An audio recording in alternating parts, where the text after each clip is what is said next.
मजहर साहब, सबसे पहले तो आज ये जो एक अहम न्यूज़ ब्रीफिंग दी गई डीजी आईएसपीआर की जानिब से, क्या तासुर आपको इस प्रेस ब्रीफिंग से मिला? जी, बहुत बहुत शुक्रिया।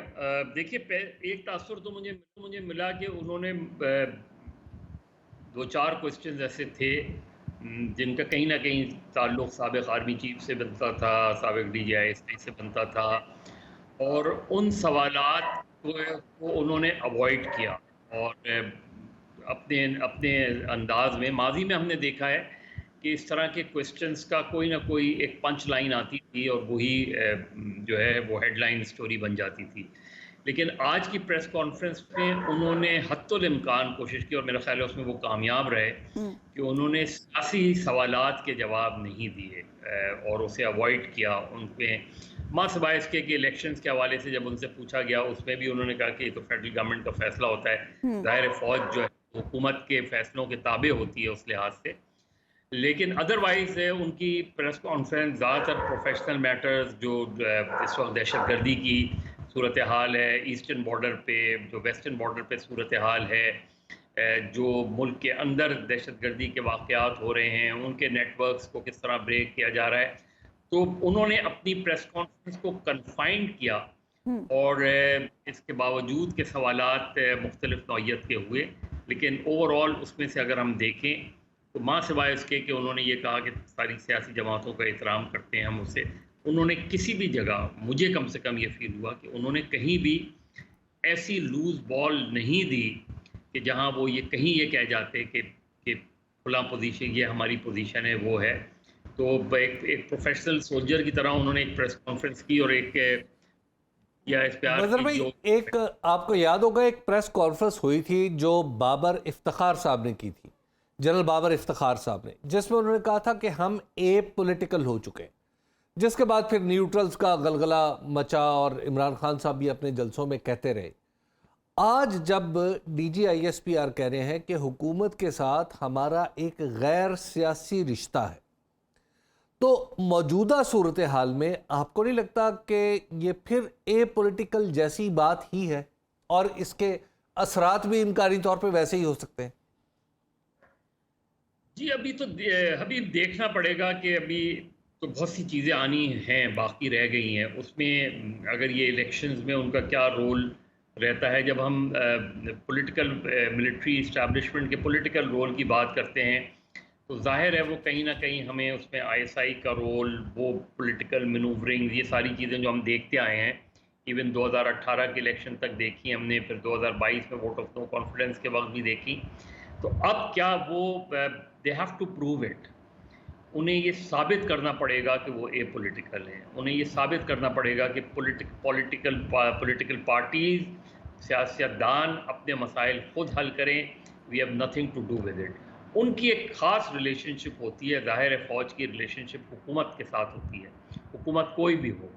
तो अब वो चीज़ जो है वो उनका इम्तिहान होगा। अभी जिस तरह सुप्रीम कोर्ट के मामला चल रहे हैं, इलेक्शन के मामला चल रहे हैं, उसमें अनटिल अनलेस हुकूमत, अगर आपको याद हो तो 2014 में जब धरना हो रहा था इमरान खान का, तो नवाज शरीफ साहब ने जनरल राहील शरीफ से ये कहा था कि आप इमरान खान और डॉक्टर ताहिरुल क़ादरी से मुलाकात करें। और फिर उसमें उस दौरान अलबत्ता ये ज़रूर हुआ था कि जो कोर कमांडर कॉन्फ्रेंस थी उसका एक प्रेस रिलीज ऐसा आया था जिसमें वो इंटरनल सिचुएशन पे, इंटरनल पॉलिटिकल सिचुएशन पे उन्होंने कमेंट किया था। अदरवाइज उस वक्त भी सिचुएशन रही थी ऐसी। तो अब अगर फ़र्ज़ करें सुप्रीम कोर्ट एक फ़ैसला करती है, वो मेंटेन करती है 14 मई के इलेक्शन को, वो डायरेक्शन देती है फेडरल गवर्नमेंट को तो कि फ़ौज को तैनात किया जाए या जो भी है, वो तो हम फैसला आएगा तो देखेंगे। उसकी एग्जीक्यूशन किस तरह होती है, फिर रोल ऑफ द ISI जो है वो आइंदा इलेक्शन में। लेकिन मजहर भाई, क्वेश्चन तो ये है ना कि इस वक्त आप देखिए कि आज उन्होंने कहा कि हमने मिनिस्ट्री ऑफ डिफेंस के जरिए अदालत के सामने हकायक बयान किए। अब जाहिर है इलेक्शन होना या ना होना, उसके बारे में हर चीज़ को हकायक ज़ाहिर एक सादा फौजी ज़हन ही कह सकता है, आपके मेरे बस की ये बात नहीं है। लेकिन एक तरफ ये कहा जा रहा है कि हुकूमत के साथ हमारा गैर सियासी रिश्ता है, दूसरी तरफ कहा जा रहा है कि हम अदालत को अपनी तरफ से चीज़ें बता चुके हैं। तो इससे क्या मतलब लिया जाए कि अगर अदालत हुक्म देती है कि 14 मई को इलेक्शन में जाए, तो क्या ये हुक्म ठंडे पेटों मान लिया जाएगा या नहीं? देखिए, सुप्रीम कोर्ट मुझे नहीं लगता कि डायरेक्टली फौज से कह सकती है, और वैसे तो आर्टिकल 245 इन्वोक कर सकते हैं वो कि, और उसके तहत फ़ौज से मदद तलब कर सकती है सुप्रीम कोर्ट। उस पर फ़ौज का क्या रद्द-ए-अमल होगा, क्योंकि आइनी तौर पे तो वो ये ऐसा हो सकता है कि सुप्रीम कोर्ट, वरना तो वफाकी हुकूमत करती है। लेकिन ऐसे में फंडामेंटल राइट्स पर सस्पेंड हो जाते हैं जब आप आर्टिकल 245 इन्वोक करते हैं।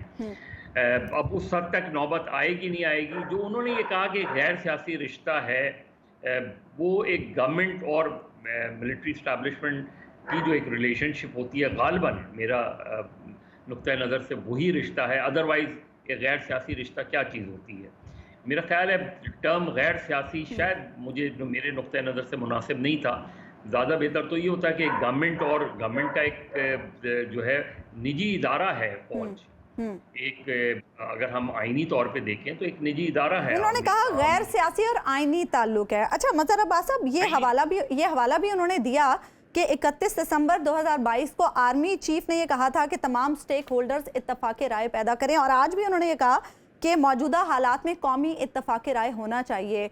इस सिचुएशन में जब कल इत्तेहादी जमातों का इजलास भी है, 27 को सुप्रीम कोर्ट में हेयरिंग भी है, हम इसे एक मैसेज समझें तमाम सियासी जमातों के लिए, या रूटीन का एक बयान भी हो सकता है? नहीं, जाहिर है मौजूदा सूरत हाल में तो हम इसको एक आप समझ लें, आप इसे खैर सगाली का पैगाम कह लें, अदरवाइज़ कह लें कि भाई अपने मसाइल खुद हल करें। हमें क्यों बीच में घसीटने की कोशिश करते हैं? आप अपने इश्यूज़ को सॉर्ट आउट करें, political parties, government and opposition मिल के करें, इलेक्शंस के मसले पे कोई इत्तफाक राय कर लें, कोई डेट्स आगे पीछे कर लें, सुप्रीम कोर्ट से जाके उसकी वो ले लें, अप्रूवल ले लें। अदरवाइज़ उन्होंने इवन, हालांकि उनसे ये सवाल भी खुद मार्शल के हवाले से भी सवाल किया गया, कोर्ट मार्शल के हवाले से भी सवाल किया गया, इमरजेंसी के हवाले से भी सवाल किया, लेकिन उन्होंने किसी, और वो खैर मैं एक्सपेक्ट भी नहीं कर रहा था कि वो इसका कोई जवाब देंगे until unless प्रेस तो कॉन्फ्रेंस। मजहर भाई, इस वक्त एक तासुर है, कल हम इमरान खान साहब से मिलने गए कुछ जर्नलिस्ट, तो वहाँ पर भी एक तासुर पाया जाता है जर्नलिस्टों के बीच में, और अमूमी तासुर भी ये है कि शायद इस वक्त हमारी जो मिलिट्री इस्टेब्लिशमेंट है वो फौरी इलेक्शन के हक में नहीं है। एक तो ये बताइए कि क्या ये तासुर दुरुस्त है, और दूसरी ये बात कि आज की प्रेस कॉन्फ्रेंस से क्या ये तासुर ख़त्म होता है या मज़ीद बढ़ जाता है? देखिए, काफ़ी हद तक तो ये तासुर दुरुस्त है कि इस वक्त इस्टेब्लिशमेंट नहीं चाहती इलेक्शंस उसमें, और उसकी शायद और भी वजूहात होगी। मैं उसमें पॉलिटिकल रीजनिंग्स की उस पर नहीं जा रहा, मैं कोई कॉन्स्पिरेसी थ्योरी नहीं जा रहा, लेकिन ये कि इस वक्त इस प्रेस कॉन्फ्रेंस की क्यों ज़रूरत थी? इस वक्त security situation, on going operations चल रहे हैं, वो चलते रहते हैं, पाकिस्तान पिछले कई सालों से चल रहे हैं। कोई ऐसी इतने सालों में, यानी इतने चंद माह में कोई एक्स्ट्रा ऑर्डिनरी वाक़यात ऐसे नहीं हुए हैं। हुए ज़रूर हैं टेररिज्म के, लेकिन ऐसे वाक़यात जिससे ऐसा नज़र आए कि तालिबान का इन रोड्स बढ़ रहा है या तालिबान कंट्रोल कर रहे हैं। बीच में सवात के बारे में हमने कुछ सुना था, सवात के बारे में, लेकिन वहाँ भी ऐसा वो नहीं है। कराची रिलेटिवली पीसफुल है, पीसफुल नज़र आता है टेररिज्म के हवाले से। बलूचिस्तान के हवाले से अलबत्ता कंसर्न है, और वो उनकी प्रेस कॉन्फ्रेंस में भी झलक रही थी बात कि बलूचिस्तान में उन्होंने कहा कि हाँ रिलेटिवली पीस है। इसका मतलब है कि वहाँ ऑल इज़ नॉट वेल, यानी मुकम्मल तौर पर सूरत हाल बेहतर नहीं है अदर उसमें। तो आज की प्रेस कॉन्फ्रेंस में उन्होंने एक नुक्ता ये पेश किया। देखिए, क्यों खैबर पख्तूनख्वा इलेक्शन में डिस्कस नहीं हो रहा। मेरी पीटीआई के कुछ दोस्तों से खैबर पख्तूनख्वा की बात हुई थी। जो लोग उस वक्त 3-4 लोग थे पीटीआई के जो सुप्रीम कोर्ट में गए थे, बट दे वर टोल्ड। अब मैंने उनसे ये पूछने की कोशिश की कि किसने आपसे कहा? उनसे कहा हमसे कहा गया कि आप वापस पेशावर हाई कोर्ट में दरख्वास्त दें। और पेशावर हाई कोर्ट में, और उस यानी पिटिशनर्स में असद कैसर भी थे, पिटिशनर्स में शौकत यूसुफजई भी थे, पिटिशनर्स में आतिफ भी थे। और उन सबको फिर उन्होंने कहा, हमें तो लॉयर्स ने आके इन्फॉर्म किया कि जी हमें ये कहा गया है कि आप जाके पेशावर हाई कोर्ट में दरख्वास्त दें। अब ये भी इसका मतलब ये हुआ कि अगर 14 मई को इलेक्शन होते हैं तो सिर्फ एक सूबे में होंगे इलेक्शन, बाकी नहीं। फिर वो 90 डेज की क्लॉज जो है वो खैबर पख्तूनख्वा में क्यों नहीं अप्लाई वो तो की जा रही? पंजाब में भी खत्म हो गई ना। पंजाब में भी वक्त तो ऊपर हो गया। अच्छा, पंजाब में भी खत्म हो गई, लेकिन अब भी अगर इलेक्शन अगर हुए जो कोई भी आगे पीछे डेट, इसका मतलब ये कि खैबर पख्तूनख्वा में मुझे इलेक्शन अक्टूबर तक होते हुए नजर नहीं आ रहा। अच्छा मदर साहब, ये बताइएगा कि इस वक्त हमारे आर्मी चीफ जो हैं वो चीन में, परसों अदालत ने फैसला तो नहीं देना, लेकिन परसों अदालत में एक बड़ी इंपॉर्टेंट हियरिंग होगी, कल पीडीएम फैसला कर रही होगी। तो ऐसी सूरत में ये प्रेस कॉन्फ्रेंस, आपको नहीं लगता कि ये 3 अहम वाकयात के बीच में एक वाकया है?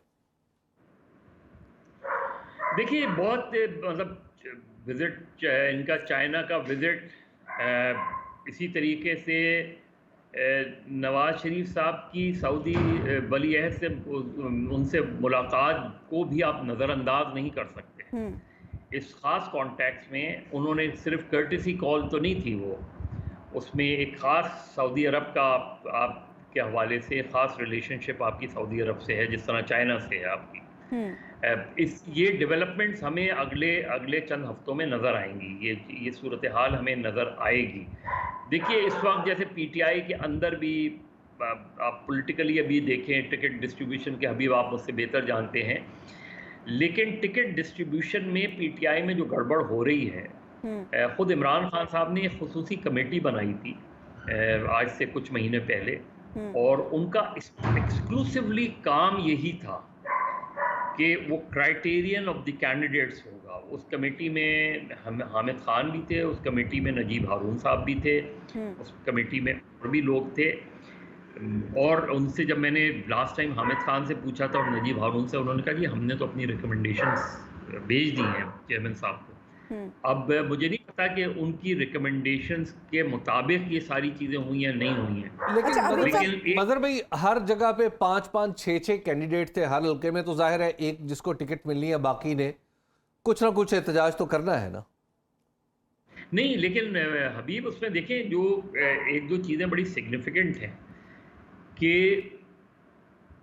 फवाद चौधरी के बारे में जो इमरान खान का रिपोर्टेड स्टेटमेंट है वो बड़ा अजीब सा है कि जी ये मैंने कौमी मफाद में नहीं दिया, इस तरह का, मुझे आई एम नॉट रॉन्ग कि उन्होंने इस तरह का कहा है। तो इसके क्या माने हैं कि क्या फवाद चौधरी के ख़िलाफ़ कोई ऐसी कंप्लेंट है, कोई ऐसी सीरियस चीज़ है जिसकी बिना पे, और अगर इधर कौमी मफाद में आपने उसको टिकट नहीं दिया तो इसका मतलब ये है कि मरकज़ में भी नहीं देंगे फिर टिकट। तो अच्छा मदर भाई, ये बताइएगा कि आज की प्रेस कॉन्फ्रेंस के बाद क्या हम समझ लें कि चीजें इवन हैंडेडली डील होंगी, सबके साथ एक जैसा सलूक होगा, या अभी कुछ यानी it's yet to be proved? Yet to be proved, इसलिए कि action speak louder than words.